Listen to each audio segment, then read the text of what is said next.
If you want to level up your homemade hibachi, you need this mustard dipping sauce. We are going to make this creamy mustard sauce together in just 3 steps.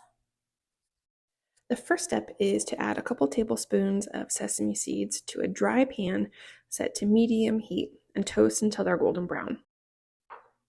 After the sesame seeds have toasted and are golden brown but not burned, transfer them to a little smoothie blender. Next, you can add 2 teaspoons of mustard powder, 1 tablespoon of hot water, half of a teaspoon of garlic powder or granulated garlic, and half a cup of soy sauce. Get everything in the blender, give it a little mix to combine, and then we can blend it.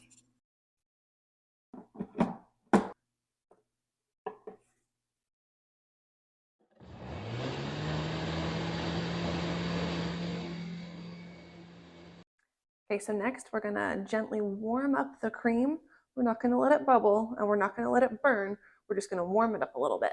Add 1 cup of heavy whipping cream to that same saucepan you used to toast your sesame seeds earlier.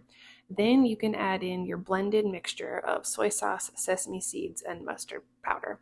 Stir to combine, and then you are good to go. It's time to eat. You can serve this mustard dipping sauce with hibachi steak or hibachi chicken.